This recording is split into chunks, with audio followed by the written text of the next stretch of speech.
मौजूदा समय में राजधानी दिल्ली में हुई भयंकर कार विस्फोटक घटना के संदर्भ में अमित शाह ने बेहद गंभीर और स्पष्ट स्वर में संदेश दिया है कि इस तरह के कायराना और देश विरोधी कृत्यों को किसी स्तर पर भी बख्शा नहीं जाएगा तथा दोषियों के खिलाफ सबसे कड़ी संभव सजा सुनिश्चित की जाएगी। उन्होंने कहा कि यह सिर्फ एक घटना नहीं बल्कि पूरे संसार, विशेष रूप से आतंकवाद के पोषक सहयोगियों के लिए यह चेतावनी है कि भारत पर हमला करने की हिम्मत किसी को नहीं करनी चाहिए। उन्होंने यह भी कहा कि इस तरह की कार्रवाई देश की एकता, सुरक्षा और संप्रभुता को चुनौती देती है और इसलिए मामला केवल एक अपराध का नहीं बल्कि देशद्रोह विरोधी मसले का है, जिसके लिए सरकार ने अपनी सभी उपलब्ध संसाधन, एजेंसियां और कानूनी प्रावधान सक्रिय कर दिए हैं। इसमें राष्ट्रीय जांच एजेंसी (एनआईए) सहित केंद्रीय तथा राज्य स्तर की सभी जांच एजेंसियों को निर्देश दिए गए हैं कि वे घटना की पूर्ण तहकीक करने के साथ दोषियों को पकड़ाएं और एक उदाहरण कायम करें। अमित शाह ने घटना में मारे गए लोगों के परिवारों के प्रति गहरी संवेदना व्यक्त करते हुए कहा कि प्रधानमंत्री नरेंद्र मोदी के नेतृत्व में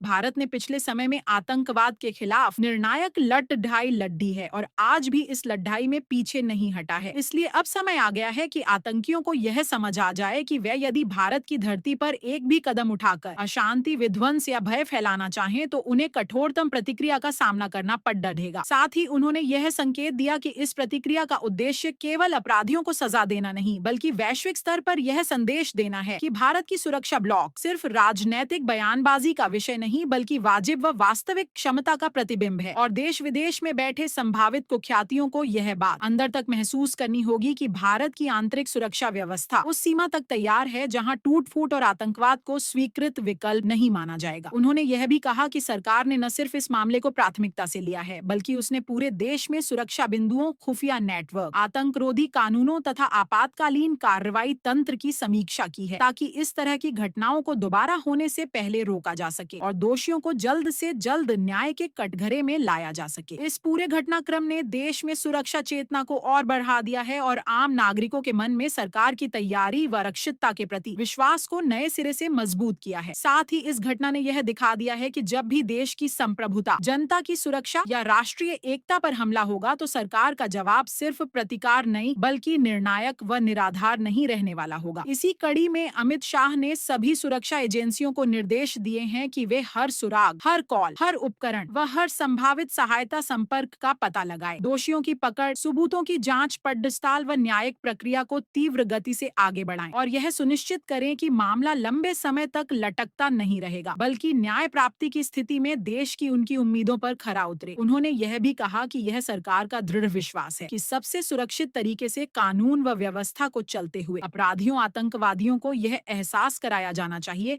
कि उनकी चालों पर नजर है, उनका सहयोग जारी रहेगा तो उसके परिणाम स्वरूप उन्हें बहुत भारी कीमत चुकानी पड़ डरेगी। इस प्रकार वर्तमान परिस्थितियों में अमित शाह का यह बयान न सिर्फ घटना विशिष्ट प्रतिक्रिया है बल्कि भविष्य की संभावित चुनौतियों के प्रति भारत के दृढ़, सक्रिय व निर्णायक रुख का प्रतीक बन गया है, जो देश के भीतर न सिर्फ सरकारी निर्णय प्रक्रिया बल्कि नागरिक सुरक्षा, राष्ट्रीय संप्रभुता और अंतर्राष्ट्रीय मंच पर भारत की भूमिका के प्रति गंभीर संदेश देता है कि अब समय आ गया है कि आतंक विरोधी रणनीतियां सिर्फ कागज पर न हो बल्कि उन्हें पूरा किया जाए और दोषियों को उनके कर्मों का परिणाम भुगतना हो। देश दुनिया की सबसे तेज और सटीक खबरों के लिए चैनल को सब्सक्राइब करें। घटनाओं की हर अपडेट सबसे पहले पाने के लिए बेल आइकन जरूर दबाएं।